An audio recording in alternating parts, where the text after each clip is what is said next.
তাছাড়া আরও একটা কথা আছে বুবলাই, মানে আমি তোমাকেই ফ্র্যাঙ্কলি বলছি, আমরা সেদিন ওদের অ্যালাউ করিনি কেন জানো তো? তখন তোমাদের মধ্যে একটা প্রচন্ড টেনশন চলছিল। দেখো, আমি তোমার মনের অবস্থাটা তো বুঝতে পারি, কারণ আমিও একজন মা।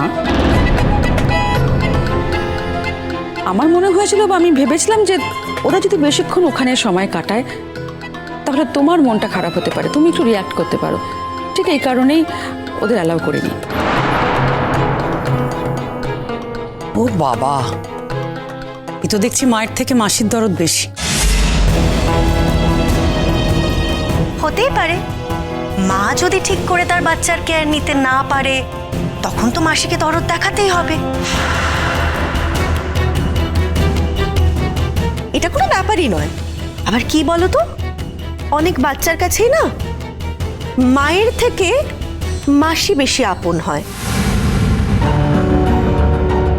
কেন এমন ঘটনা তুমি আগে কখনো শোনোনি করছিদি?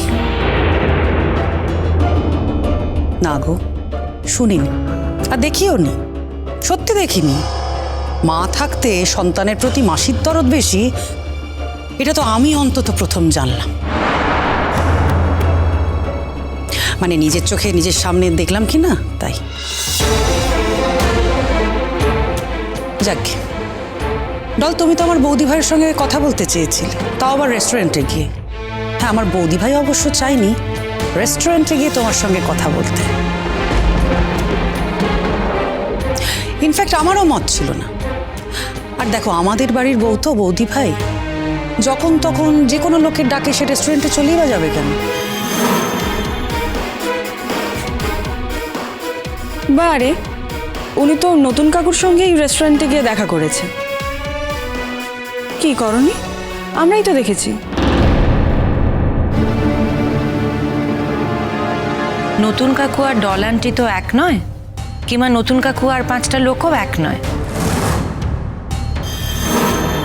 সেজন্য নতুন কাকুর সঙ্গে কিন্তু আর কারোর তুলনা করা যায় না। আমি জানি যে এটা বোঝার মতো বুদ্ধি তোমার নেই, তাই তোমাকে জানিয়ে রাখলাম। আচ্ছা, এইসব ফালতু কথাগুলো বলতে যাওয়ার কি দরকার তোমার? তুমি কি এখানে দাম পাবে বলে মনে হচ্ছে তোমার?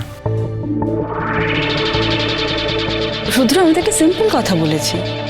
উনি রেস্টুরেন্টে গিয়ে নতুন কাকুর সঙ্গে দেখা করেছেন তো। তুমি ছিলে তো সেদিন আমার সাথে।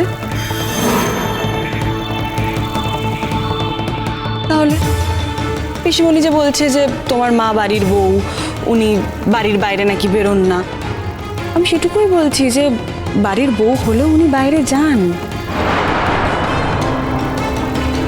সরি বাবা, আমার কথা কেউ খারাপভাবে নিও না। আমি সবসময় কিন্তু খারাপ মনে কথা বলি না। ভাগ্যিস তুমি ব্যাখ্যা করে কথাটা বলে দিলে।